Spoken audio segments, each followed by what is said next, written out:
A new competition on CBS is testing friendships and starting rivalries. Buddy Games brings together 6 groups of friends competing each week in some crazy outdoor physical and mental challenges, all for the chance to win the top prize of $200,000. I spoke with host and executive producer Josh Duhamel about what went into creating the show and why it's different from so many others. My buddies and I have been doing this since since probably the early 90s, maybe even late 80s in some form. But as we got older and got jobs and had to grow up, we made sure that every third weekend of August we got to revert back to our 16-year-old selves and act like the idiots that we truly were. It's a weekend of games. It's a weekend of mostly just getting together. And we took this idea to CBS, and they loved not only that nostalgic sort of adult summer camp vibe, but also they love the crazy competitions that we have each group competing against each other with. And I think that when people see it, they're going to see themselves in one of these groups and want to get their group together and try to get on the show, because it's a lot of fun. For those who are going to see this and say, hey, I'm going to tune in. Talk about what makes this competition and the show different from others. What makes it stand out? Well, I think it's that ride or die group of friends that compete against other people like themselves. In a lot of these shows, you're kind of out there by yourself. You got to be super athletic, or you got to be able to starve yourself in the woods for, days or weeks. This is really about normal people who still have that competitive fire, who can rise up together as a group. So I think that's what people will really relate to. And the idea that there's something nostalgic about it. It's like, who doesn't want to go back and do that? Who doesn't want to go back for just a weekend with their buds and just go, rip it?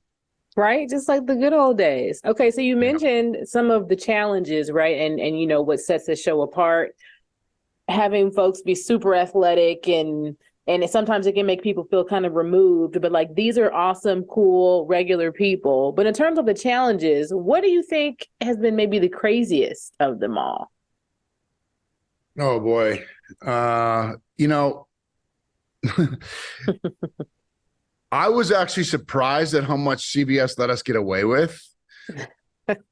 Obviously it's network TV and obviously it's for the whole family, but it gets pretty wild. And some of the things that we did, it gets real muddy. It gets real dirty. There's some pina coladas that they have to sort of chug that, trust me, I had to do it with them and it was not fun. Just stuff like that. And, there's a lot to endure, but I think what makes it great is that each one of these teams knows who's good at what. And the best ones, the ones who are actually the closest, are the ones who actually know who to pick to do what. And I think that really is where, the ability to bring in that history of your friends are the teams that usually rise up and do well in this. Now, speaking of getting muddy and chugging pina coladas, right? Not only are you the host and the executive producer, but you help to set the tone because you try these challenges. It's not like you're just telling them to do it. Like, you're all in. What made you decide to go all in? Because you could have just from a distance said, here's your challenge, go be well, but you do it too. Well, you spend weeks or months planning these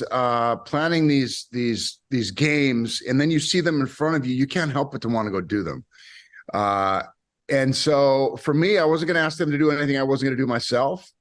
And I wanted to get down in there with them. I wanted to get dirty and play and do all the stuff that they got to do.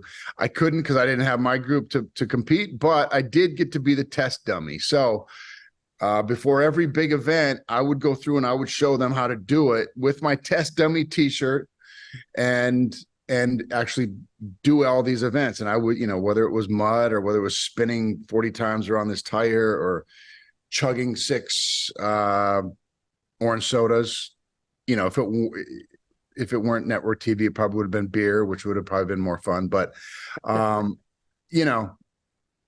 for me, part of the fun was just getting down there and getting dirty with them. Okay.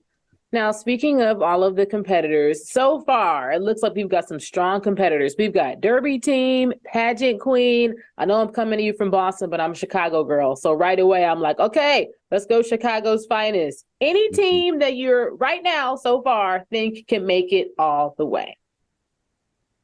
Well, that's the thing, Courtney, is the teams you think are going to crush in this fall flat, especially in the beginning. But then you see them sort of get it together and rise up. So it's like we couldn't have been more lucky in the way these games played out. And I mean that. You cannot script this stuff, because Chicago's Finest is a good example. I don't know if you saw the first episode, but they were terrible in the first two competitions. They were clearly the strongest, most fit group. We thought they were going to steamroll everyone. And they were just awful in the first two. I was like, oh no, they're going to have to go home right away. But then you'll start to see Chicago's Finest get it together. And then they start, that they're that team, they're like Rocky. They just keep coming back. So teams that you think are going to do great sometimes don't. And the ones that you least expect, fall flat. Okay. That's a good reason to watch, though. That's good TV. What you think is going to happen doesn't happen. Okay. Exactly. I'll take that. So just like when we, went to camp as kids, summer camp, right? We know everybody can't win all the challenges, but, your parents would always say, what did you learn about yourself at summer camp? What did you take away? So this is a two-parter. I want to know, what are you hoping contestants take away about themselves? And then something that you've learned about yourself. Wow, we're getting deep, Courtney. Okay. So one of the things that I think they learned, there was this great moment in episode 5. I can't tell too much because I don't want to give too much of it away, but there's this great moment where the team I thought was going to win it, they just had everything that it took to, they were highly competitive. They were cohesive as a group. They were really funny and tough. And then there's this thing where they had to jump off of this big pole into the water and swim across. And one of the players, nobody knew that she was deathly afraid of heights, but she was doing it because she didn't want her other friend to do it, because her other friend had just had some struggles with the pregnancy. And she's like, you know what, I'll just do it. Well, she gets up there and she freezes. And this was the loser's last stand. So if you lose loser's last stand, you lose a player, which is the biggest moment in the show. And they knew at a certain point when she couldn't jump that they were already going to lose, and they were going to probably lose one of their players. One of them was going to have to go home. And they didn't care at that point, and they just encouraged her to jump off of this thing, and she did it. And it was just such a moving moment that I was not expecting, because at a certain point, it didn't matter about the competition anymore. It was just about her overcoming this fear, and she did it. And it was a great, great moment. And one of my favorite moments in the whole show. And for me, I think I just learned that there was, one thing I learned was that when you put all these people from very different walks of life in one big house together, you take away phones and TVs and newspapers, and to see how much these people got along and how